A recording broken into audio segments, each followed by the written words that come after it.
let's see if he can make it happen. Yeah, this might be one of those matchups where Robert might not have any way of interacting, and he just was hoping not to play against this kind of deck, or he might have singleton, silver bullet kind of effects. So I'm going to take a look through his list right now and see if there's anything that he has available that he can use to combat this style of deck. I think in game one, He wants Robert definitely wants to be on the play game one. yeah, I don't think it's going to matter either way. I think game one, Robert's just in a bad spot. There's nothing in his main 60 that really has a way to interact before turn like 2 or 3. I mean, he has Thoughtseize available to him, and Thoughtseize can like break up the combo, but it probably doesn't do enough. Oh, you're right. Oh, actually, yeah. So he has Thoughtseize and he has Hymn to Torque available. So if he has enough discard, and he's on the play, he might actually have a chance. That'd be pretty interesting. Yeah. Like if he can actually get Thoughtseize, take the land grant, that's big game. Yeah, that's really powerful. Yeah. So again, I mean, David's got to have that start, but then, oh man, with a roll of 5, the high roll does not look good for boom. That's a 12. That is a commanding 12. All right, so David is a favorite to win this game by virtue of what his deck does, simply because it is the fastest turn 1 deck in the format, or it's the most consistent turn 1 deck in the format. Yeah, that's for sure. Just severely bad against Force of Will, but otherwise. It's just one of those things, like, sometimes you got to show up with the deck. The deck like Belcher, you don't show up to be scared. No, that's true, yeah. Just be like, yeah, do you have Force of Will? Nope, all right, yeah, I guess you lose. You got to have those cojones. That is 100% accurate. You don't go to the land section of your deck list and write 1 to be worried about things that'll happen to you. I agree. Well, he's going to keep his hand, which spells a certain doom for Robert. I want to take a look at the sideboard, but I'll give him a little bit of faith. I guess, yeah, for Robert, I mean, he probably already knows what he's up against by virtue of it. It's a 40-man tournament. You're going to see most of these. You're going to see these things. And, these opponents probably have seen each other at other Legacy tournaments. Like, Southern California has a lot of Legacy tournaments. We have at least 2 to 3 a month, which is more than I think most places. So, I would imagine at least. So, Robert's probably sniffing it out a little bit. Trying to keep a hand with Thoughtseize at the very least, just to give himself a competitive, making competitive. Yeah, I think that's Robert's only real way in this matchup. He has to hope David doesn't have a turn 1, and then hope to Thoughtseize a turn 2 kill. So we've got 2 mana floating right now. All right, that's Poetic Ritual. Okay. Up to 3 red. Yeah, we're at 3 red. Storm count 3. Storm count is 3. Up to 4 red. Same storm count. No 4. Lion's Eye Diamond. Oh, man. Here comes the Empty the Warrens for 6 total copies, making 12 goblins. 12 goblins on turn 1. This seems not easy to beat. No. Oh, wow. Draws his first card, and there we go. So we're moving on to game 2, basically immediately. Honestly, I think that was a good play on Robert's part. If he's dead to this, don't give show your him. opponent anything. Yeah, don't show him anything. He has to really know how to board. And you see David's just shuffling up. He's like, he has no information to board. He just knows he didn't get Force of Will. Like, he didn't get beaten. Yeah, I mean, he can make some obvious, like, logical conclusions, like, oh, didn't have the Force of Will, so maybe he's not on a Force of Will deck, and scooping there means like maybe he didn't have like necessarily a way to like dig through his deck to find an answer, so that just like is dead.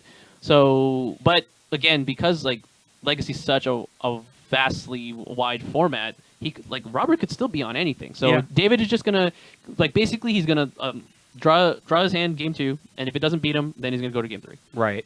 I think you're right. I think David might be able to puzzle together that he's not against a blue deck. I think so, yeah. I think that's probably pretty accurate. Or if he is against a blue deck, it's not specifically Miracles that can sweep up 12 goblins. Because it's possible that some blue decks just don't have don't have a hand with Force of Will in turn 1. No, absolutely. Meanwhile, Robert's looking to sideboard in some cards. He does have 2 Duress, which have to be coming in. Other than that, I did see him pull out a bunch of cards, though I'm not entirely sure what he's bringing in. The rest of his sideboard is 3 Leyline of the Void, 1 Oblivion Ring, 1 Bitter Blossom, 1 Pithing Needle, 1 Grafdigger's Cage, 2 Containment Priests, 2 Toxic Deluge, 1 Golgari Charm, 1 Choke. I guess he could bring in the Golgari Charm against Empty the Warrens. I mean, that is like a fairly consistent secondary kill, so it's not unreasonable to bring that card in. In fact, I was talking to a Belcher player, and he was saying he feels that the deck is weirdly misnamed. He feels more often that he's killing with Goblins. Yeah, for sure. And the Char Belcher is more like the secondary kill. Mm-hmm. I mean, it takes a considerable amount more mana, but it does kill on the spot, right? I guess if that's the thought, then the Toxic Deluges are probably coming in also. It's a little slower, but you just need more of the effect. Maybe. I still feel a little bad about it, but yeah. Sure. He might have some enough fat to trim that it's worth bringing in. Things like Batterskull are not particularly great in this matchup. Mm-mm. So, depending on how much he feels he doesn't want out of his main deck, we might see those come in. I think you're right. I think they're not really what he's looking to have. He might only bring in one if he brings in any at all. So he moves up to 6 turn 1 discard spells. Strong. Very good, but I honestly don't know if it's enough. It's very possible. It depends on, obviously, the strength of David's hand. Mm-hmm. Because, remember, David doesn't know what he's up against. He doesn't know how strong the hand needs to be. True. And he doesn't know when he needs to play around. So he might keep a hand who's like, yeah, I can play through a Force of Will, but I can't play through, the Thoughtseize, taking out the most important piece. Sure. Yeah, so Robert lining up his shuffle here, and David just didn't even go to his sideboard. He's just going to let himself see what's happening in game 2. I mean, he's guaranteed play he's on the play in game 3, right? So if he gets Thoughtseize on turn 1, maybe he just scoops and just goes to game 3. Yeah, possibly. I think if you're in David's shoes, though, you might as well try. No, absolutely. Yeah. I don't think there's the game 1 lasted so little time that the clock isn't really a concern. No, and your opponent knows what you're on. There's no mystery. And it's not as if Robert kills particularly quickly. So there is room, maybe if he fights through the first 2, maybe 3 discard spells. If he just continues to draw cards, oh yeah, he might just be able to draw his way out of it and assemble a kill later. Exactly. Yeah. Yeah, I think that is what is really going to be David's advantage here in this matchup is that there's just not enough disruption. Yeah, because at the very least, if you're the blue deck and you go lead in the Thoughtseize, you could still have days up. But the problem with just regular hand discard is that you're vulnerable on your turn. Shields are down. You can't Thoughtseize the top card of your opponent's deck, as it turns out. Yes. Is that what they say? I think what Robert's looking to assemble here is turn 1 discard spell. Hopefully, it's something else on turn 2 into landing Liliana. Liliana the Veil is a very good way of making it difficult for Belcher to assemble a kill because in some ways it's a critical mass kind of deck. You need a certain number of spells in order to try to win the game. So if you just are losing a card every turn, that's sometimes too much to come back from. No, definitely. But if you're not stringing them, right. So you have a chance to kind of recoup. And Robert's going to change his dual land choice here. He went for a Bayou, but instead he's going to go for that. And yeah, he kept the turn 1 Thoughtseize. Yeah, sure. Okay. What does he take? All right, this is exactly what he's looking to find here. You revealed quite a bit of information, though. So I think here Robert's going to want to take. So let's rattle off the grip here. So we have. Oh, never mind. I think so. David has a lot of mana here. Yeah, this hand makes a ton of mana. But he doesn't have a lot of ways of using that mana except for that Burning Wish. The Burning Wish is the only way. So I think Burning Wish has to be priority 1. I think maybe Gitaxian Probe. In general, against these kinds of decks, it's almost always the tutor, or if it's in their hand, the kill spell. It's as an example, against Ant, they can make as much mana as they want. Just take Infernal Tutor. Yeah. Or sometimes there's another argument for taking LED because LED is the second most powerful card in their deck, but. In this particular instance, yeah, I think you're just supposed to take the tutor. You let him have the rest, and you just kind of let him fumble about to find another tutor. He has 2 draw steps to do it, so that was his first. He hits a desperate ritual. A ritual, but he's going to Gitaxian Probe, see Robert's hand, and hopefully hit here. But I mean, and he's grasping at straws. If he hits Belcher or if he hits Empty the Warrens, that's good. Oh man, this is. Pretty. Oh, so Robert decided to bring in the Oblivion Ring. That's an interesting choice, I think. Against the Belcher, because there's actually a lot of instances where they'll just have enough mana to put Belcher in play, and they'll have to reload into the mana to activate it, which is honestly that's completely fine if you know it's going to kill. That's you do play reasonable. A land. Sometimes you get to untap. Yeah. Oh, we just drew more mana, and so being in this position, I mean, David's got nothing except to pass. Yeah, but Robert has nothing either, so now he has double Deathrite Shaman. The Wastelands are pretty embarrassing in Robert's hands because he can't cast his spells with them. But that's okay. He could play a Confidant off of it. Oh, he found another land. He found another land. So I don't know if I even want Confidant. I think I want. Ooh, okay. No, I'm just I kidding. think I do want Robert's Confidant. looking for specific because he's looking for specific cards. He needs to dig through his deck whichever way he can. Sure. His life total is not really going to matter most of the time. Yeah, it's dead or not, right? Yeah. So Drew another ritual. finding ways of because remember Robert doesn't know that David has nothing to do. Like he can probably guess, Sure. but there are 3 cards that Robert doesn't know about, and David might just be a card or 2 off from the kill. Absolutely. So I think here, considering the critical mass of my hand, I might just get rid of. Yes, exactly. Yeah, he has enough mana. Right now, he's looking for action. Although I think with double desperate ritual, I would actually discard a not ritual. I'm sorry, a not desperate ritual. The other ones. What's up? The one that doesn't splice. The one that doesn't splice. I think. Oh, is that a hymn to Turok? Brutal. Okay, cool. So this Robert, is gonna like happen. a true Dark Confidant player, reveals a land and then and draws then a spell. spell. Yeah, That's how you do it. that's how Bob likes it, man. Anyone who's looking to learn how to play Dark Confidant, just do that. That's how it works. Yeah, yeah. Yeah. Do that thing. If you're not doing that, do it better. yes, as they say, get good. Listen, luck is a skill. Mhm. Got to improve your luck skill. Mm-hmm. What a nerd. Why would you say that? So what is happening? Anyways, so this Bob's gonna get in for 2. David's life total is pressured. All right, we're getting a hymn to Turok. So David might actually scoop to this. Nope. I mean, his hand does make a ton of mana, so it's not as if. I think there's no reason to scoop if you're in David's seat. I mean, sure, like all of your cards are redundant, so it's not like this Hymn to Turok is particularly bad. Mhm. You're just looking for a way to end the game, and if that's the case, then we you lost still Seething have Song time. and the other Desperate Ritual. Oh, Brutal. that's pretty brutal. Yeah. Okay, we say brutal a lot. Maybe we should switch to a different buzzword. Okay, so threshold achieved almost. 5 cards in the bin. We're pretty close, but yeah, David. Actually, does David make any mana in his hand? He doesn't have a pedal. He has a Simian Spirit Guide. Oh, true. Yeah, it's and I think an LED. but that only makes 1. Did he just take? How much? What did he reveal off the? box? Thoughtseize. Okay, well, that's awesome. Yeah, and this is going exactly how Robert wants it to go. This is Robert going, no. You don't need Force of Will to beat this deck. No. Agreed. So 2 Simian Spirit Guides. There's 3. Another Simian. There's 2. There's 2. 2 Simian Spirit Guides, a Seething Song, 2 Rite of Flames, and a Lion's Eye Diamond. Mm-hmm. Oh, I guess I was mistaken. I thought it was a different ritual in his hand. But yeah, this is where we're at right now. I think David still has a reasonable draw, a couple draws here. I think he can make. Let's see, makes 2 mana, Rite of Flame for 2 to 3, Rite of Flame For to 2. 5. No, it's +1. It's the first one's +1 and the second one is +2. Yeah, so to 5. Yeah. No, you're right. Or to 5. I was doing it Spend myself. 3, go to 7, play LED, Belcher, kill you. Yeah. So if he but I think that's the plan. Yeah, exactly. So Interesting. I think. you take a Spirit Guide. No, this is probably right. I was my thinking thought that is too. maybe the Seething Song, because Makes the most amount of mana. because Oh wow.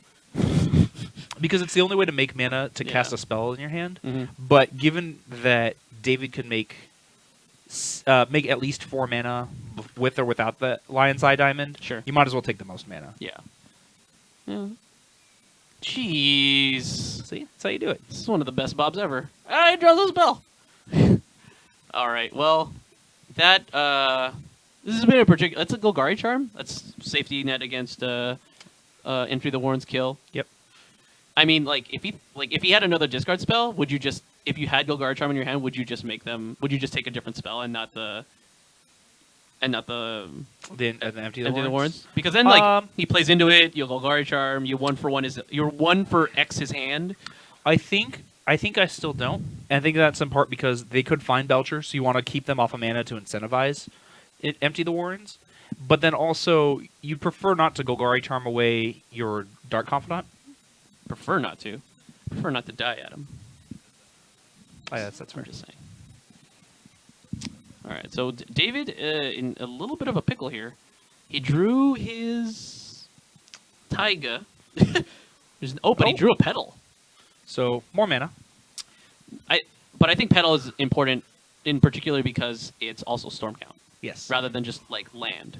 What I find kind of interesting here is David has chosen not to play his Taiga. The thought being, 1, I can just play it if I need it later. But Mhm. 2, if I get him to Turok, that's a It's card I'd another rather card. lose. Yeah, for sure. And it's not as if Duress or Thoughtseize can touch it, so it's fairly safe in the hand.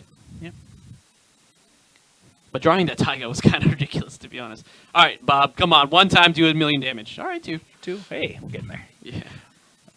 I think 3 is where we're gonna cap it for. Yeah, definitely. Robert. I don't think David is on. No, some of these will sometimes play like a one-of grape shot, but not this one. This is pretty interesting. Just in case your like opponent gets, low enough. Interesting. It's not as common. Well, there's a wasteland. Can't play that Taiga anymore. This is the kind of game where the Belcher players are not looking for. Your opponent has 5 lands. Like, nah, this game's gone too long. Yeah, this guy's lived past turn 1. It's definitely not good. Let's see what we got though. So, that Tarmogoyf is seeing some play. Oh, Casting Enuma is always GT. Equip attack. That is kind of interesting. So one, it accelerates the clock, but it's also possible that. Oh, I guess it's not. Now that the Taiga's in David's hand, I was thinking, depending on when you see the Taiga, you might be able to gain life out of the Belcher. But since the Taiga's in hand, David is guaranteed to just flip his library. Yeah, and kill. Yeah. Definitely. Can't really see. It was just more mana, I'm assuming, on David's side of the table. Continuing to fight the good fight. I mean, I got to respect that. So. I mean, there's always a chance, right? If you're not at 0, could still win. Could still win. You're not wrong, which is a rarity. Let's see. David looking at his sideboard. Did he draw Burning Wish? Oh, wow. We might have a game here. Yeah, wait a second. Let's take a look at this sideboard. I mean, he's got Tendrils, and he's got Empty. He can't Tendrils because, oh, no. He has, oh, no, the LED's in the bin. So he can't Tendrils. He can Reforge the Soul. Wow, Reforge the Soul would be kind of sick. But why not just go for Empty? I guess he's playing around the potential Golgari Charm or Toxic Deluge or anything like that, right? Right. How much mana, do you know how much mana David will have access to after the Burning Wish? Because I haven't gotten a good look at his hand in a while. I don't know how much mana. No, yeah, it's been a while since we've actually seen it. The last time when we counted it was 8, but that was with a Seething Song in it, and now it doesn't have a Seething Song. So, granted, he's at 7 cards. I think he drew a Burning Wish. I cannot fathom why he would look at his sideboard when he did not sideboard. Oh, some of these cards are really spicy to me. Well, Goblin Warstrike is par for course now. Is it not? Oh yeah, that's in the sideboard. Anyways, we were talking about Goblin Warstrike. Oh, I totally forgot about the Taiga. Oh, I think he's doing it. I think he drew the Burning Wish. Yeah, there it is. So a lot of this work, and Adam. So he can't actually go for Empty the Warrens. I think he's gonna go for. I think he's gonna go for Reforge the Soul, with a bunch of mana, and then try to kill him with Belcher. Why drawing a bunch of cards? Why can't he go for the Empty Warrens? Do you think it doesn't have enough mana? Well, I just think he has to suspect that what's going on here. So he's gonna exile the other Red Flames while it's on the stack. That's good. That's a good move. Only nets 1 mana out of it. But I think in particular he's doing that because that puts David at 12. I think in particular he has to play around Charm or Deluge because he has to it has to come back to his turn for those goblins to matter. I wonder how much it's on his radar and how much he feels he can play around. But it cannot not be on his radar. Oh, I see. Do you know what I mean? Plus, Reforge the Soul is potentially kill you on the spot. Whereas even if he makes 200 goblins here, that doesn't mean he's going to win on the next turn. Like he has to make it back, Whereas, yeah, exactly, kill you on the spot. Especially with the GT there, where Bob survives it also. Yeah. Maybe it's too much of a blowout to risk. I would say so. Sometimes though, a lot of players. But a lot of players have different breakpoints for this, but sometimes people like. Ooh, he's Burning Wishing now? Interesting. Before making it. I guess it doesn't super matter. Yeah, some players look at it as I'm dead to this no matter what, so I can't really afford to play around it. And people have different breakpoints for that. I think you're right. It seems like he's pulled that Reforge the Soul to the top. And this is probably what it's here for, right? Yeah. Like, you need to reload and Belcher as soon as possible. For those of you unaware of Reforge the Soul, it is essentially a time twister. You draw 7 cards. You discard your... you shuffle your hand into your library. 5 mana Wheel of Fortune. Yeah, it's a 5 mana Wheel of Fortune, essentially. I'm sorry, not a time twister, a Wheel of Fortune. So, yeah, you just discard your hand, draw 7 cards. And, Is that each player? I always forget. Each player. It is each player. Reforged Soul, I believe, is each player. We should not work with incomplete information. It doesn't work there. The bot is down, I think. Reforged Soul is each player discards his or her hand, then draws 7 cards. So, looks like. Wait, what? Oh, he just went for the goblins. He did go for. Oh no! All right, so David decided to empty the Warrens. Yeah, I decided to empty the Warrens. I don't know if you saw, Robert flipped another Thoughtseize to Bob. So he's going to pull 2 counters off, give Dark Commandant +4/+4, and then cast his Golgari Charm. Yeah. And this is where, if you're David, yeah, you're just going to concede. Yes. Okay, cool. So, again, all things considered, we're not 100% certain that a Reforged Soul would have led to a win anyways. But if this is the potential conclusion, if this is not also the actual conclusion, as we just saw, I think Reforged Soul is another look. Plus, if you can't... Sorry? Can you look up Reverent Silence? I can. So we're going to look up these sideboards in a second, but like what I'm trying to explain about the play is like, well, if you need to untap to kill anyways, why not look at your look at the top 7 cards of your library to see if you're going to be able to make those goblins no matter what, or just kill them with Belcher. I think that's, to me, that's more like the telling point of that particular Burning Wish. Yeah. And again, I don't know what the other 2 cards in David's hands are. I think they were Simian Spirit Guides. Yeah, I think that's... And I think you're right. I'm pretty sure they were Simian Spirit Guides. So they're not... they weren't going to add to the Storm count. Yeah. Yeah, I think he probably should have gone for the Reforged Soul there. It was one of those... I think he just didn't have that thought on his radar. All right, so we're looking at the sideboards here right now, and Adam had a particular question. What is Reverend Silence? Reverend Silence is a sorcery that says destroy all enchantments. It has an alternative cost of if you control a forest, rather than pay Reverend Silence mana cost, you may have each player's gain 6 life. Fair enough? Yeah. So actually looking at David's sideboard, there's not a whole lot to bring in here, right? No. So most of the sideboard package is Burning Wish. It's so Burning we Wish, have Troopers, yeah. a single red element. Oh, sorry. Well, that's not for Burning Wish. But we have Reforged Soul, Reverend Silence, Goblin War Strike, Shattering Speed, Tendrils of Agony, Passive Flames, and Empty the Warrens, all for the Burning Wish package. He could bring those in, but it's just better to have Burning Wish be able to grab those. Yeah, it's better to have Burning Wish beat any of those cards versus having that card in your deck. Right. The other cards he has 8 other cards that are 1 red elemental blast, 3 pyroblast, and 4 Xantid Swarm. Are for Force of Will matchups. Yeah, that's not for this matchup whatsoever. So he actually isn't going to be boarding in anything here, and is going to rely on, well, I'm on the play, maybe I'll just kill you turn 1. Yeah, I mean, Robert's in a really tough spot here. There's not much else he can do but hope. Right. Hope he doesn't get turn 1. And otherwise, we're just gonna have to see how the game plans unfold for our players. My intuition, at least, is if David's keeping a 7, we're probably not going to see Robert come out victorious on this one. I honestly think keeping a 7 from Belcher is just got to be. It's demoralizing. Player, as the Belcher player, it's the nut high. But for the guy playing fair on the other side, you're just like, why did I shuffle my deck? You know what I mean? Why did I sideboard? This is miserable. Yeah, all Robert can hope for is, hey, maybe I don't get killed on turn 1 and then mulligan to a discard spell. Yeah. That might be good enough if he can find it, but a lot has to go right that he just doesn't have any control over. Agreed. Yeah. No, absolutely. That's what it comes down to. I think we are. Yeah, we're looking to get started here pretty soon. Both of our players have shuffle their decks thoroughly, and David is counting his 7, and will determine right now if this is enough to win to clinch his top 8. This is a clinching a top 8 berth for either of these players. David looks fairly confident that that's going to go home. Yes. All right, Robert's got to be smiling right now. Yeah, Robert's got a shot. I mean, it's not to say Belcher can't win on 6. Clearly, Belcher can win on 6, but it's a little bit harder, and not having access to like extra mana means the difference between getting a Belcher into play and activating it that turn or not. So yeah, exactly. And obviously Belcher can win on 6. They can win on 5. But if they keep the 7 and you're sitting across the front of them, on the dead. draw, you're dead. You're most likely dead. Yeah. From Robert's position, hey, maybe I'm not dead. Exactly. I mean, which is the best you can hope for. There's a glimmer of hope here.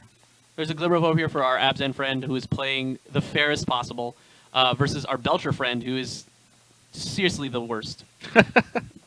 No. Some people who don't play Legacy will talk to me and they'll go, "Oh, Force of Will, it's so awful." And I'm like, no, oh, you don't understand. Yeah, please. Force of Will means let me this tell doesn't you. happen to Yeah, you. let me tell you what Force of Will does. He's like, I just want to turn one people all day. I'm like, yes, that's why Force of Will exists.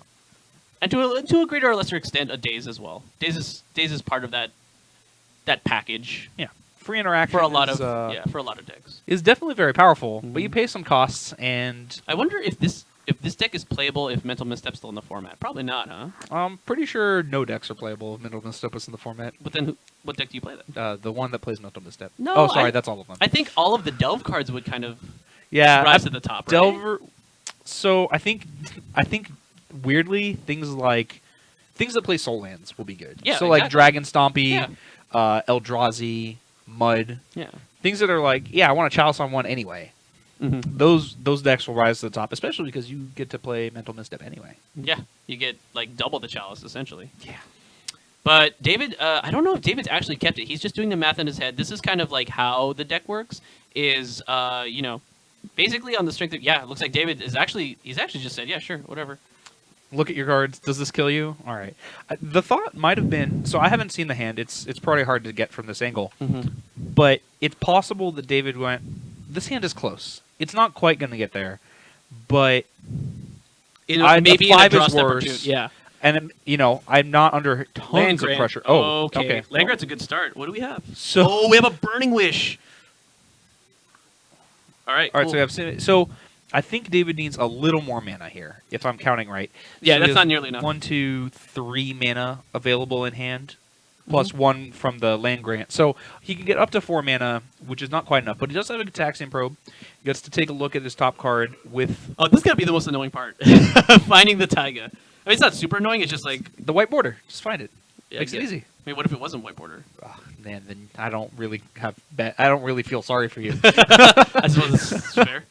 You could, because it might be a stomping ground, a la our friend Yuri Sasel, who plays this exact deck, but with a stomping ground. Yeah.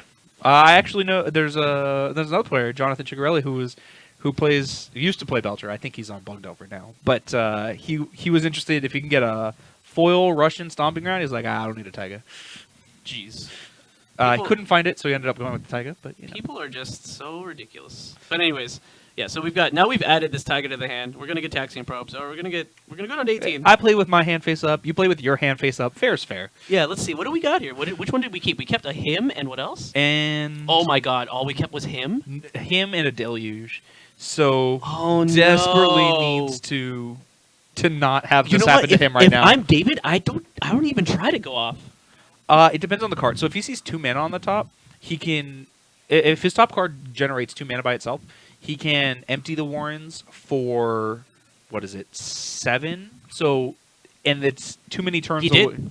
He drew Seething Song. So there you go. So he could go for empty the Warrens here, making 14 tokens. No. And Robert is 2 turns away from being able to kill it, which is exactly enough time to get in there.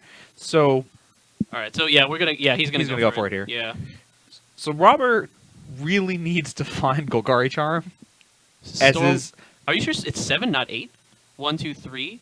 I 4, counted 7. 5. Could be wrong. 6, 7, and then it's 8. Oh, is it 8? Yeah. Oh no, is that a Simian Spirit Guide? Yes. Oh no, it's 7. Yeah. Yeah, you're right. So up to 5 mana. Yeah. Storm count 5.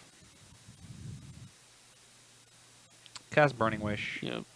Gonna go grab. I'd be very surprised if he grabbed anything other than empty the Warrens. Yeah, I mean it's the turn 1 that he was looking for. And Robert, man, if he draws the Charm, God, that would be godly. Like if he draws the Charm, he has 2 draws to try to find it. He has the mana in hand. That would be just like ridiculous. So Storm count goes to 7. Yeah, I'm gonna make 14 goblins. Let's go ahead and do this. I don't know what he's using as goblins. It looks like a Star Wars thing. Okay, anyways. Haven't the foggiest. What did he draw? Drew Swamp! Oh my god! Swamp not a good draw here. Come on, what the heck?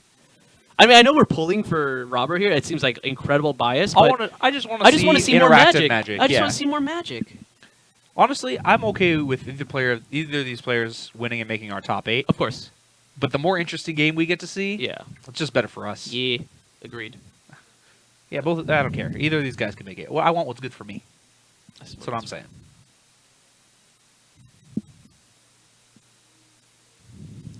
All right, so in for 14, putting Robert down to 5 after fetching. Yes. Puts him down to 5. He has one more draw step. Ugh. Guys, this got to be a butt clencher. You know what a butt clencher is? Yeah, I'm pretty. I think it's self-explanatory. I just want to make sure. And chat, let us know. Do you guys know what a butt clencher is? Butt clencher. Knowing nothing else but the name. All right. Robert methodically shuffling his deck. Ooh, Golgari. He's like, please one time. Please one time. David's like, nope. David might be cutting to his own doom. Right? If that's got to be our yeah, rough he's spot. like, just flip it. It's not seized. All right. All right, and we get that's some showmanship there. we get a thought. We get that. So Robert Green does not advance to the top 8. It may be good enough for 9th or 10th, but David Ballardo 5-1. That's a solid top 8. That's a good place to be. Yeah, definitely. That was a pretty quick match. I think we're going to be able to get our backup match on. Agreed. Yeah. So let me put us on a quick break, and we'll get that set up for you guys. We'll be right back.